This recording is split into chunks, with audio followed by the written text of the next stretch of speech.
Hi, this is Janet Nation from Keller Williams, and welcome to my channel. Glad to see you here.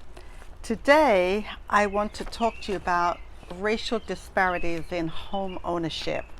And I decided I wanted to talk to you about that because last week I had read a report from the National Association of REALTORS. That's something that I'm a member of.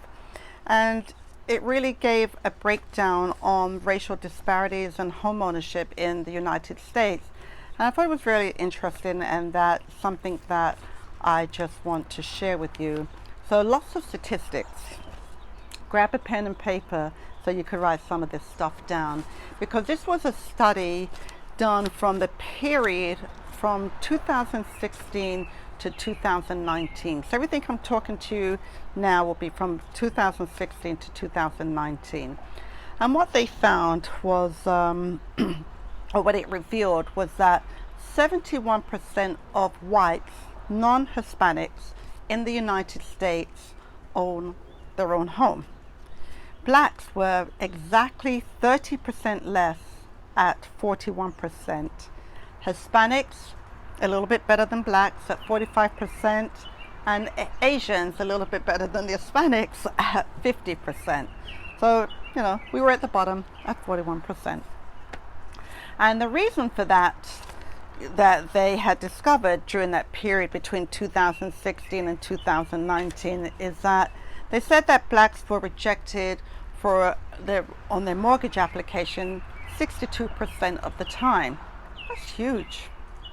And the reason for that is something called the debt to income ratio. Too much debt in relation to their income and then the house that they're proposing to buy. So, you know, honestly, this is something, it's the number one reason actually why mortgages get turned down, mortgage applications get turned down. And I'm just talking about us in particular, blacks. You know, we really might want to pay attention to, you know, maybe not drive that luxury car, those designer clothes, even the student loans. The student loans are problematic. I've talked about this before in previous videos. We take those student loans out at a higher rate. We default at a higher rate. You know, they're really just kind of like problematic. So they need to be used gingerly. But so basically the bottom line is just way too much debt has been the number one reason why blacks have not been able to secure financing for a home between the period of 2016 to 2019. And then for Hispanics, they said because of poor credit, 50% of the time. So then the report went to talk about the type of homes that, you know, people were buying. And they said that blacks purchased multi-generational homes. That didn't necessarily mean a two-family home, but it means homes where extended families are living together, husband, wife, children, maybe parents or parent, or maybe siblings sharing the home together. But that's usually done really just for financial assistance. But we do that, blacks, 20% of the time. Hispanics will do that 18% of the time, and whites 11% of the time. And then it went to talk about home ownership rate for each state. Now, I'm in New York, so I zeroed in right in New York. And for New York, for blacks, just 31%, just 3 in every 10 blacks own a home. That's a really very low number when you talk about a state like New York. For Latinos, the home ownership rate is 26%, and Asians is 50%. So then let me tell you about other states, just in case you want to know. Because I do have other states. I do have people that listen to me from other states. So I want to share some. So we have Florida, and we're talking about home ownership rate for African Americans or blacks, whatever term you feel most comfortable with. 46% in Florida, 47% in Georgia, South Carolina 51%, Texas 39%, New Jersey 41%, Virginia 48%, California low, just like New York, 34%.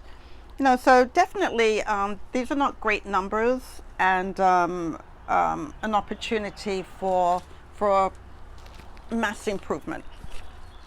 So then NAS came up with, National Association of REALTORs, NAS is the short name, came up with suggestions.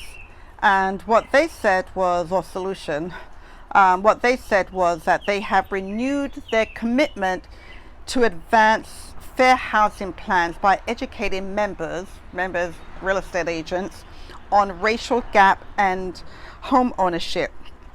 Now, back to New York again, because that's where I'm from, is in Long Island, we had, Newsday had just completed a 3-year study on fair housing violations by real estate agents. And, they found that blacks were discriminated against 49% of the time, Latinos 39% of the time, and Asians 19% of the time. So I'm outside, still bug.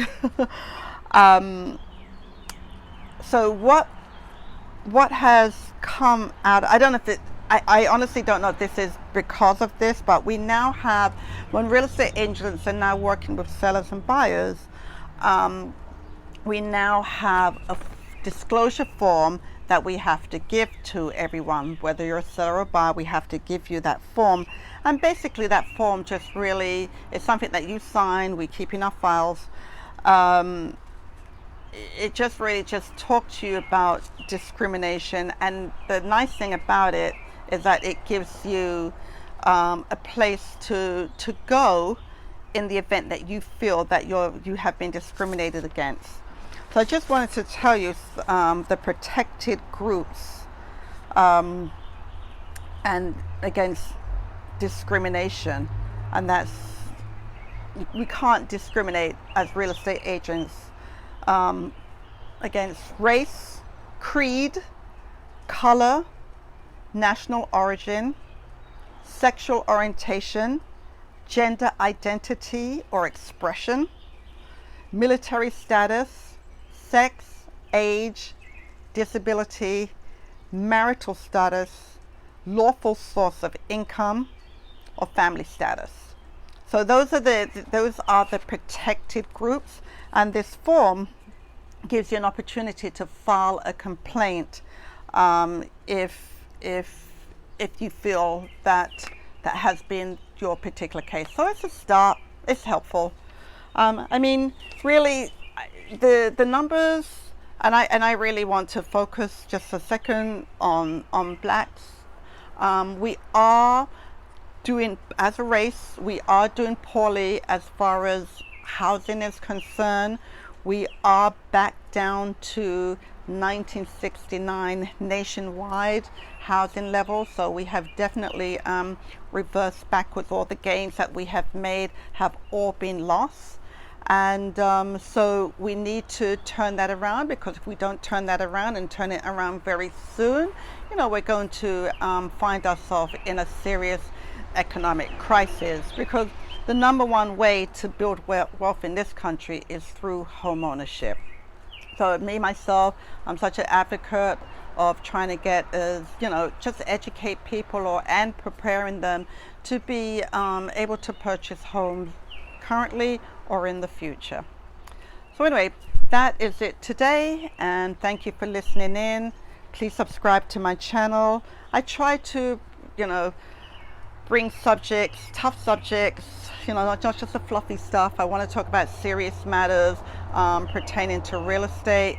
And if you love the information that I'm sharing today, please subscribe to my channel. Every week I will be putting out new content, sometimes twice a week, just depends on the situation. And I would love to hear what you think. Let me know. Thank you for listening, and I'll see you next time.